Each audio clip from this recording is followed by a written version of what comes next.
world, and welcome to the CEWIT podcast. My name is Chris Lange. I'm the engineering manager here at CEWIT, and I'm joined today with Tracy Wang, a crypto journalist. Welcome, Tracy. How are you doing today? I'm doing well. Chris, thank you so much for having me. No, thank you, of course. So I do just want to usually start this off with a little bit of introduction to you, to the audience. So maybe you could just give us a little bit of background on the work that you do and the role that you have. Yeah, so I've been now a journalist covering the cryptocurrency space for the past few years. I used to be the deputy managing editor at CoinDesk, which was a crypto trade journal. And now I am a contributing writer at Rolling Stone. And back when I was at CoinDesk, I was actually one of the journalists on the team that broke the Sam Bankman-Fried FTX story. Oh, wow. Cool. Well, thank you so much for joining us today here at the CEWIT conference and again on our CEWIT podcast. So the theme of the CEWIT conference is building a safer, sustainable, and more environmentally friendly future. But I'd like to start today by talking about what would you say a common myth is about your job or your field of expertise? Sure. I have 2 points to make about both crypto and journalism. First, journalism, if there are any aspiring journalists listening to this, I would say that it is definitely a viable career field. I think media gets a lot of, it's everyone says that it's dying, but I feel like actually covering an emerging technology where there is something new going on, that has really invigorated kind of journalism. And we need more journalists like that covering these emerging technologies.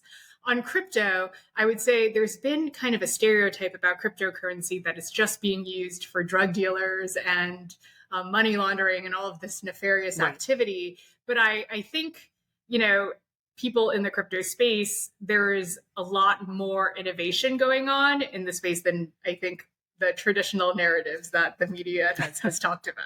Sure. Yeah, no. So I think that's such a great point, though, that you had made where, it is such a exciting field and there is so much room for so many different people to get involved with their different voices and add to, the collective wisdom that we can all share by talking to each other and being involved in these fields. So looking at the themes in the CEWIT conference, which is forward-looking about technology for building that healthier, safer, and more sustainable future, what type of technology do you see in your vision and in your perspective would be used? What type of technology would be used to build that type of future? It's hard to say, to pinpoint a single technology, but I have noticed certain trends that I think will definitely play a big part in the future. One just being that we live in an increasingly digital world. People spend now, tens of hours, almost your entire day on your phone. It feels like it for sure sometimes. Correct. Yeah. And I think, that's a very noticeable shift from a decade or 2 decades ago. Definitely.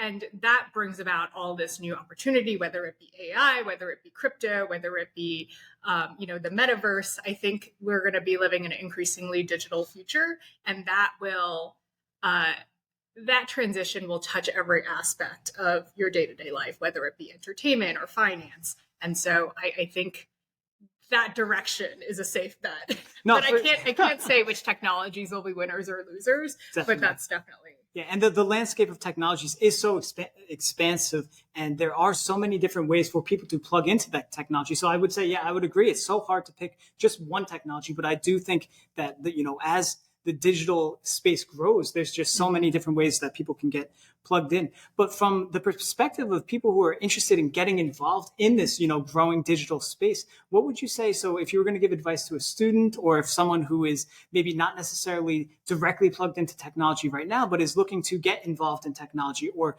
work to move onto a path where they can be part of this new technology and this exciting growth that we're seeing in the space, what advice would you give to someone? I would say find maybe a subsector that you're really interested in, or maybe you're really interested in finance. And fintech has blown up in the past decades. And also the, digitalization has changed the way in which, we interact with money. And so, or maybe you're really passionate about sports. And I think just the fact that technology is kind of shifting almost every single industry, whether it be media, I am in media, whether it be sports, finance. I think there is always an intersection there that you can be at the forefront of.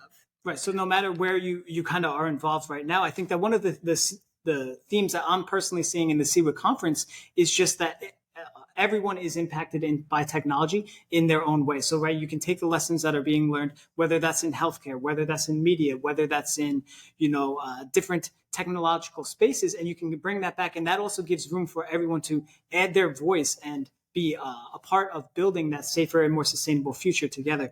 So one of the core themes at the CEWIT conference is AI and machine learning. So of course, you're probably expecting one of the questions on this, ChatGPT becoming household names right now. So how would you say that this type of technology, machine learning, has impacted the way that you work in your career? And how do you think that that's really going to be impacting people as we move forward?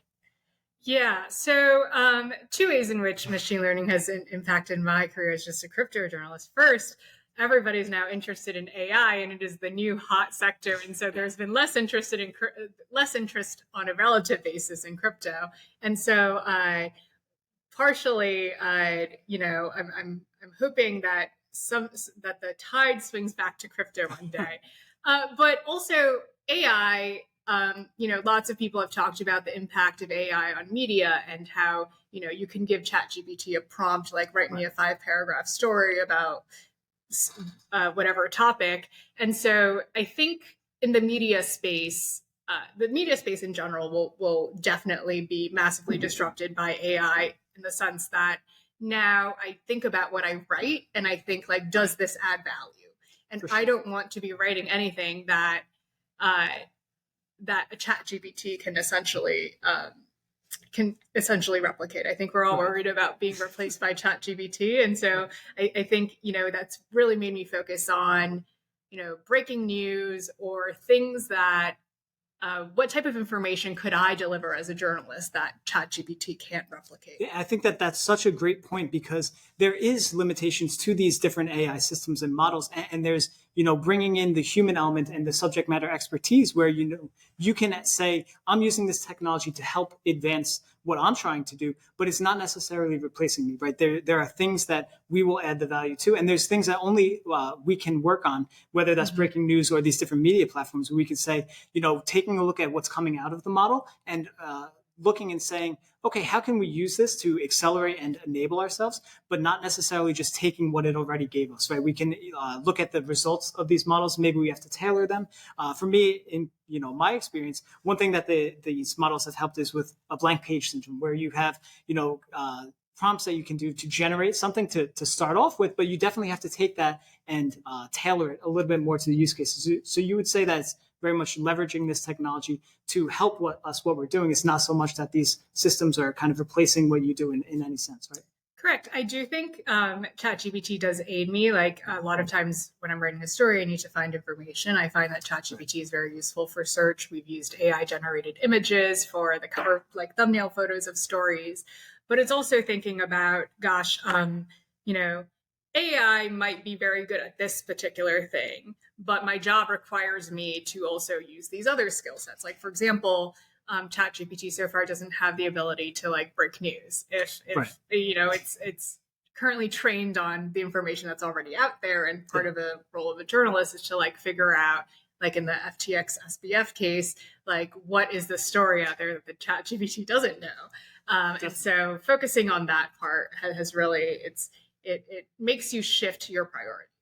Yeah, no, I think that's a great point, because these systems are trained on data. And while there is a lot of data out there, there is still this space where they aren't exactly on the ground for these breaking cases. So I do just want to thank you so much for being part of our CEWIT conference and for joining us today on the CEWIT podcast. So thank you again for joining us, and hoping to see everyone on our next episode. Thank you for having me, Chris. Of course. Thank you.